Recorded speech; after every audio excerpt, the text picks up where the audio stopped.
నమస్తే, welcome to burning politics. నిత్యం ఖద్దర్ నేతల డైలాగ్ వారితో రణరంగాన్ని తలపించే తెలుగు నేల రాజకీయం రసకందాయంగా మారింది. సై అంటే సై అనే రేంజ్ లో సాగుతున్న పొలిటికల్ దంగల్పై ఓ లుక్కేద్దాం. తెలంగాణలో అసెంబ్లీ ఎన్నికలు హై టెన్షన్ పుట్టిస్తున్నాయి. ఇప్పుడు పార్టీ గెలుపోటములను డిసైడ్ చేసేది యువతేనని విశ్లేషకులు చెబుతున్నారు. చాలా నియోజకవర్గాల్లో యువతే కీ రోల్ ప్లే చేయనున్నారు. పార్టీలు సైతం యువతను ఆకట్టుకునేందుకు అష్ట కష్టాలు పడుతున్నాయి. ఇప్పటికే బీఆర్ఎస్ మేనిఫెస్టోలో యువత అంశాన్ని కేసీఆర్ మర్చిపోగా కాంగ్రెస్ మాత్రం యువతనే టార్గెట్ చేసుకుని ముందుకు సాగుతోంది. ఇంతకీ తెలంగాణలో ఎవరికి ఎంత బలం ఉంది? ఏ పార్టీ అధికారంలోకి రాబోతుంది? ఎవరికి ఓటింగ్ శాతం పెరగబోతుంది? విశ్లేషకులు చెప్తున్న మాటలేంటి? Let's watch the story.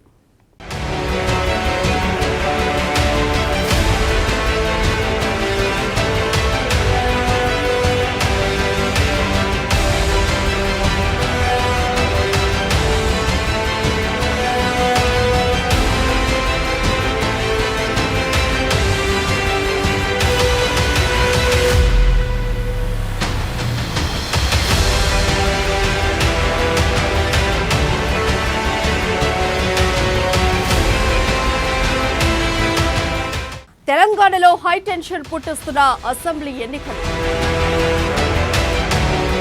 ఈ రోల్ పోషించనున్న యువత,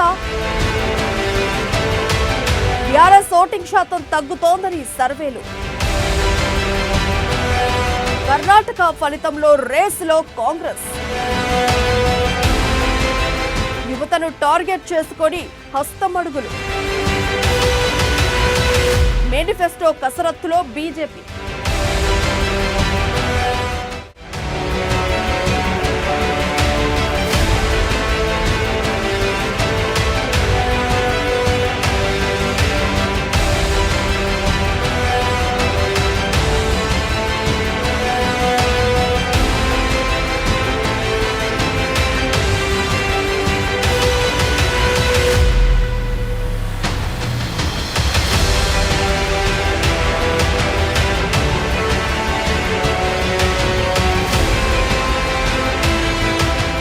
తెలంగాణ రాష్ట్రం ఏర్పడి 10 ఏళ్లు పూర్తి కావస్తోంది. ప్రత్యేక రాష్ట్రంగా ఏర్పడిన తర్వాత ఇప్పుడు జరిగేవి 3వ దఫా అసెంబ్లీ ఎన్నికలు త్వరలో జరగనున్నాయి.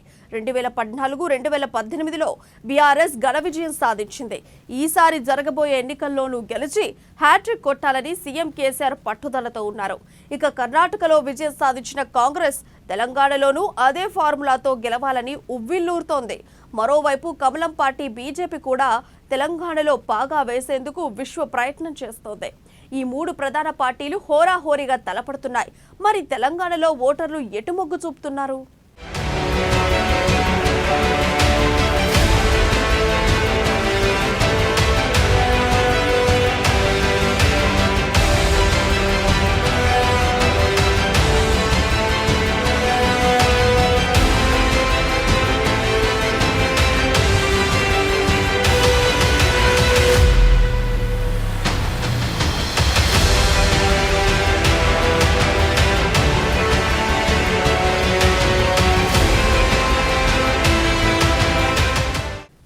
పద్నాలుగులో దేశంలోని 29వ రాష్ట్రంగా తెలంగాణ అవతరించింది.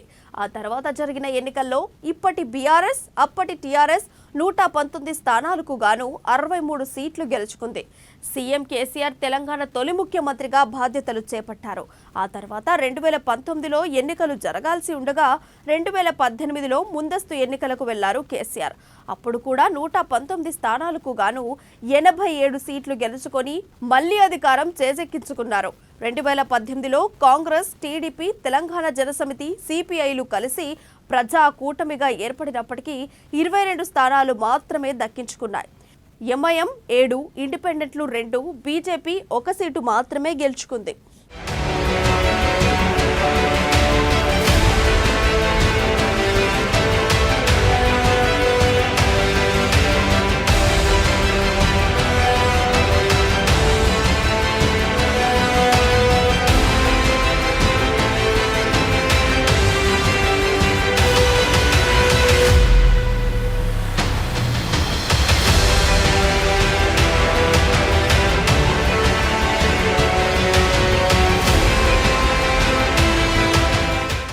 2018 ఎన్నికల్లో టీఆర్ఎస్ 46.87% ఓట్లను సాధించింది. కాంగ్రెస్కు 19 సీట్లు వచ్చినా 28.43% ఓట్లు మాత్రమే సాధించగలిగింది. బీజేపీకి 6.98% ఓట్లతో సరిపెట్టుకుంది. 2018 తర్వాత జరిగిన ఉప ఎన్నికలు, లోక్సభ ఎన్నికల్లో తెలంగాణలో బీజేపీ పుంజుకుంది. దుబ్బాక, హుజూరాబాద్లో బీజేపీ సభ్యులు గెలిచారు. మునుగోడులో బీఆర్ఎస్ గెలిచినా బీజేపీ గట్టి పోటీ ఇచ్చింది. ఈ నేపథ్యంలో ఇప్పుడు తెలంగాణలో జరగబోతున్న ఎన్నికల్లో ఎవరి బలం ఎంత, గెలిచేదెవరు అన్నది ఉత్కంఠగా మారింది. బీఆర్ఎస్ మ్యాజిక్ ఫిగర్ దాటుతుందా? కాంగ్రెస్ కర్ణాటక ఫార్ములా తెలంగాణలో వర్కౌట్ అవుతుందా? బీజేపీ తెలంగాణ పాగా వేయగలుగుతుందా? ఇదే అందరిలో ఉన్న ప్రశ్న.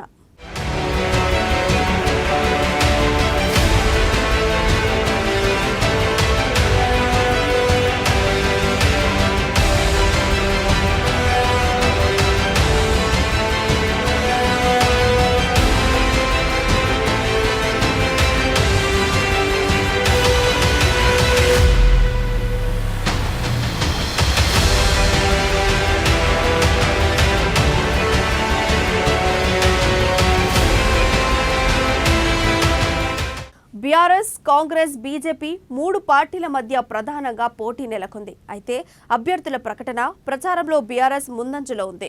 కాంగ్రెస్ తొలి జాబితాలో 55 టికెట్లు ఖరారు చేసింది. బీజేపీలు అభ్యర్థులపై కసరత్తులు చేస్తోంది. మరోవైపు కొన్ని నెలలుగా తెలంగాణలో కాంగ్రెస్ గ్రాఫ్ పెరిగినట్టు రాజకీయ విశ్లేషకులు చెప్తున్నారు. బీజేపీని దాటి కాంగ్రెస్ 2వ స్థానంలో వచ్చేసినట్టు పలు సర్వేలు కూడా సూచిస్తున్నాయి. బీఆర్ఎస్, కాంగ్రెస్, బీజేపీలో గెలుపెవరిది అన్నది ఈసారి స్పష్టంగా అంచనా వేయలేకపోతున్నారు విశ్లేషకులు. బీఆర్ఎస్ హ్యాట్రిక్ పై ఆశలు పెట్టుకున్నా ఈసారి స్పష్టమైన మ్యాజిక్ ఫిగర్ రాకపోవచ్చన్న అభిప్రాయాలు వ్యక్తమవుతున్నాయి. 2వ స్థానంలో ఉన్న కాంగ్రెస్ కూడా కేసీఆర్ మ్యాజిక్ ముందు నిలబడలేదన్న విశ్లేషణలు వెలువడుతున్నాయి. ప్రస్తుతం 3వ స్థానంలో ఉన్న బీజేపీ గ్రాఫ్ పెరగడం కూడా అంత సులువు కాదన్న చర్చ జరుగుతోంది. ఈ నేపథ్యంలో ఈసారి అధికారం చేపట్టబోయే పార్టీ ఏది అన్నది ఉత్కంఠగా మారింది.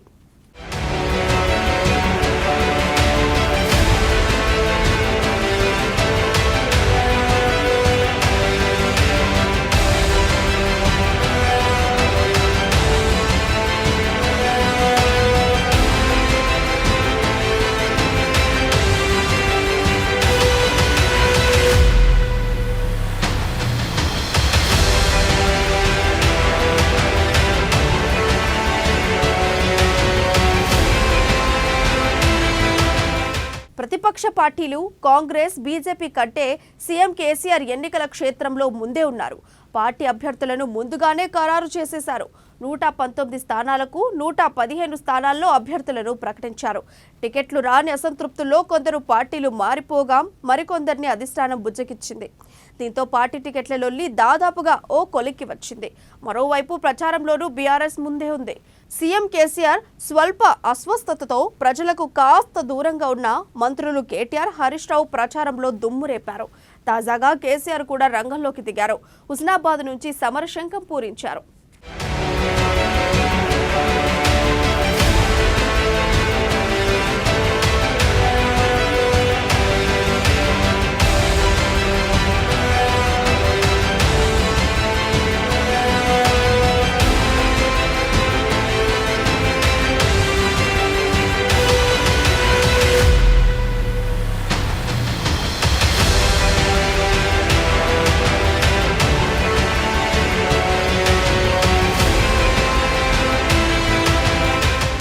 మరోవైపు కాంగ్రెస్ ఇప్పటికే గ్యారంటీ స్కీమ్లు ప్రకటించింది.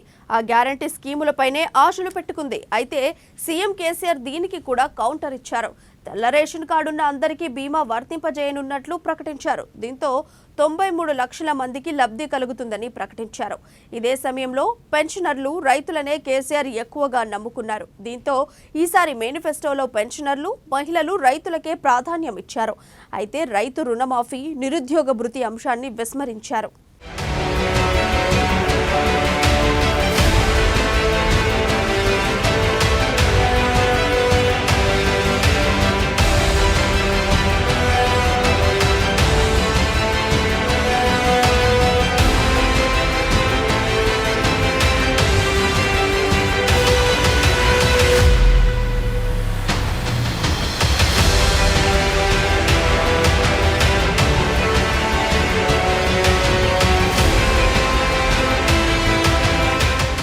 తెలంగాణ అసెంబ్లీ ఎన్నికల్లో యువత ఎక్కువగా ప్రభావం చూపనున్నారు. తాజా ఓటరు జాబితా ప్రకారం 7 లక్షల మంది తొలిసారి ఓటు నమోదు చేసుకోగా 35 ఏళ్లలోపు ఓటర్లు 30% కంటే ఎక్కువ మంది ఉన్నారు.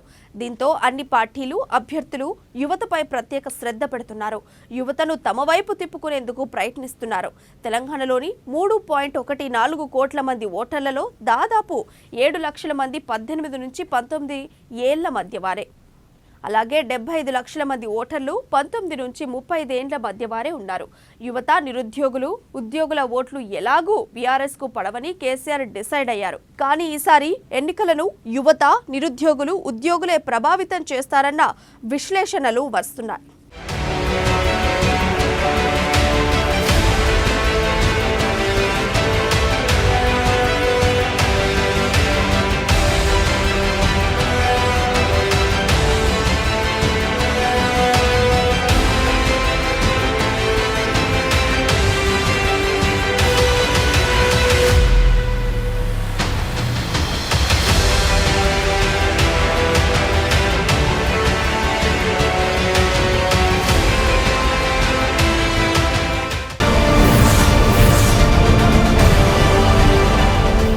తెలంగాణలో జంపింగ్ జపాంగ్ రాజకీయాలు హీట్ పెంచుతున్నాయి.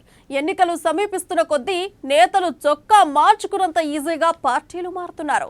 నిన్న ఉన్న వాళ్ళు ఈ రోజు ఆ పార్టీలో కనిపించడం లేదు. నమ్ముకొని ఉన్న పార్టీలు మొండి చేయి చూపించడంతో పంగనామాలు పెట్టి ఇతర పార్టీలోకి జంప్ అవుతున్నారు. ఇప్పటికే బీఆర్ఎస్ నుంచి పలువురు అసంతృప్తి నేతలు ఇతర పార్టీలోకి దూకేశారు. ఈ క్రమంలో అసంతృప్తిగా ఉన్న నేతలపై బీఆర్ఎస్ అధిష్టానం స్పెషల్ ఫోకస్ పెట్టింది. అయినను బీఆర్ఎస్ కు షాకుల మీద షాకులు తగులుతున్నాయి.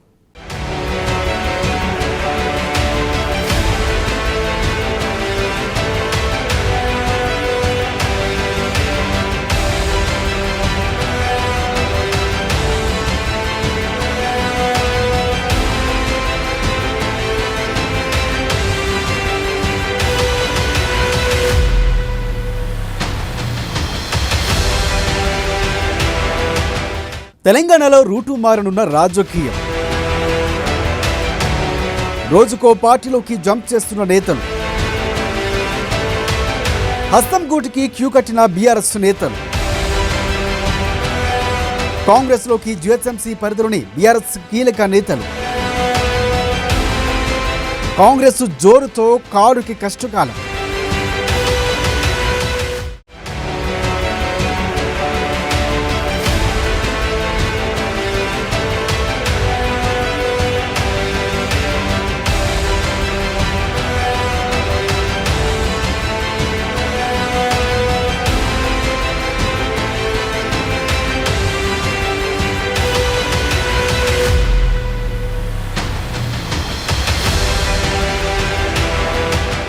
తెలంగాణ రాజకీయం రోజుకో రూటు మారుతుంది. ఎన్నికల వేళ ఎవరు ఎప్పుడు ఏ పార్టీలోకి ఉంటారో అంచనా వేయడం చాలా కష్టంగా మారింది. రాజకీయంగా, ఆర్థికంగా తెలంగాణకు గ్రేటర్ హైదరాబాద్ గుండెకాయ లాంటిది. 24 నియోజకవర్గాలు సహా మహానగర పరిధిలోనే ఉన్నాయి. మజ్లిస్ ప్రాంతాల్లో మినహా మిగతా అన్ని చోట్ల ప్రస్తుతం అధికార పార్టీదే హవా కనిపిస్తోంది. తెలంగాణ రాష్ట్ర ఆవిర్భావం అనంతరం జరిగిన తొలి ఎన్నికల్లో అత్యధికంగా టీడీపీకి పట్టం కట్టిన గ్రేటర్ వాసులు అనంతరం గులాబీ పార్టీకి జై కొడుతూ వస్తున్నారు. గత అసెంబ్లీ ఎన్నికల్లో కూడా గోషామాల మినహా అన్ని చోట్ల బీఆర్ఎస్ ఎమ్మెల్యేలే గెలిచారు. రాజధాని ఆ పార్టీకి నిలబెడుతూ వస్తుందని అనడంలో సందేహమే లేదు. అంత పట్టున పార్టీని ఇప్పుడు నేతలు వీడుతున్నారు. తాజాగా షేర్లింగపల్లి నియోజకవర్గంలో గట్టి పట్టున కార్పొరేటర్ దంపతులు కారు దిగి హస్తం గూటికి చేరడం చర్చనీయాంశంగా మారింది.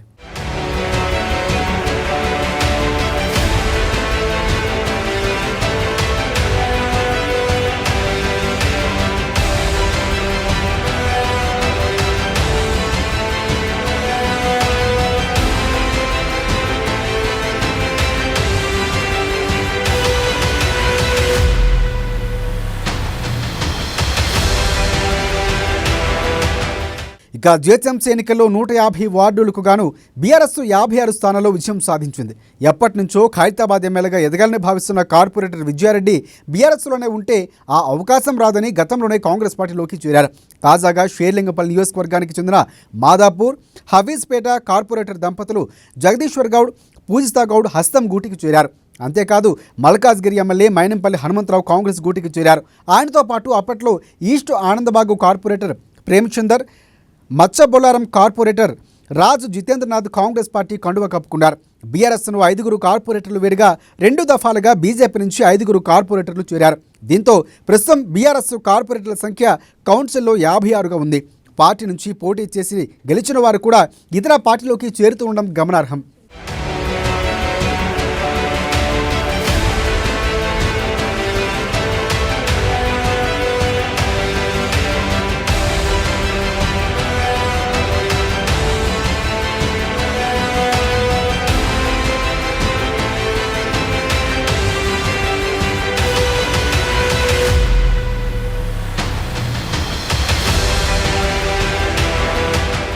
ఎల్బీనగర్ నియోజకవర్గం పార్టీ ఇన్ఛార్జు ముద్దగోని రామ్మోహన్ గౌడ్, ఆయన సతీమణి బిఎన్ రెడ్డి నగర్ మాజీ కార్పొరేటర్ లక్ష్మీ ప్రసన్న కూడా ఇటీవలే హస్తం గూటికి చేరారు.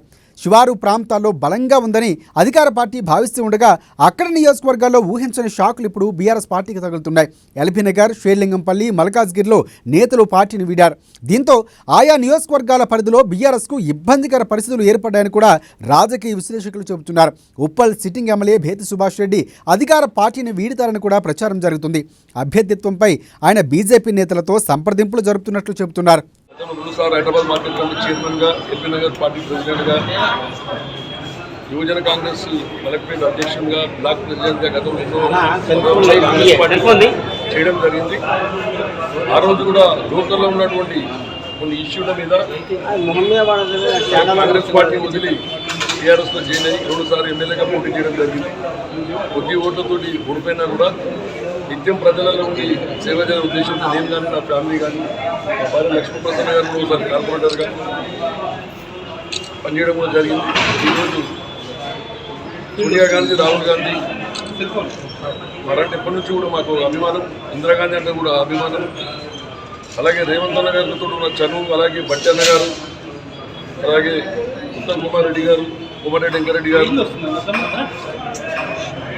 అలాగే మా స్థానికంగా ప్రభాకర్ అన్న కానీ, రామన్న కానీ, అన్న మల్లురవన్న మా జిల్లా అధ్యక్షులు చెల్ల నరసింహారెడ్డి అన్న గారు, నేను కిందికెళ్ళి వచ్చిన మామూలు స్థాయి కార్యకర్తకి వచ్చిన కాబట్టి అనేది ప్రతి ఒక్కరు మాకు అవగాహన ఉంది. అందరం కలిసి మేమున్న నాయకులు అందరం కూడా కలిసి ఎల్బీనగర్లో బ్రహ్మాండమైన విజయం సాధించే విధంగా ఒక కార్యకర్తలకి పనిచేసి తప్పకుండా ఎల్బీనగర్లో కాంగ్రెస్ పార్టీ జెండా ఎగిరిస్తామని చెప్పేసి ఈ సందర్భంగా తెలియజేస్తూ రాబోయే రోజుల్లో తెలంగాణలో కూడా కాంగ్రెస్ పార్టీకి మంచి రోజులు వచ్చే విధంగా మీరంతా కూడా ప్రజలు కూడా ఆశీర్వదిస్తూ భాగ్యనగరం బీఆర్ఎస్కి బలమైన ప్రాంతంగా భావించే కేసీఆర్ వరుసగా గులాబీ రెక్కలు కాంగ్రెస్ గూటికి చేరడంతో అయోమయంలో పడిపోయారు. ఒక్క హైదరాబాద్ మాత్రమే కాదు, తెలంగాణ వ్యాప్తంగా కీలక నేతలంతా అస్తం గూటికి క్యూ కట్టారు. దీంతో కారు పార్టీ ఎన్నికల ముందు మరింత డీలా పడిపోవడం ఖాయమని కూడా విశ్లేషకుల నుంచి మాటలు వినిపిస్తున్నాయి.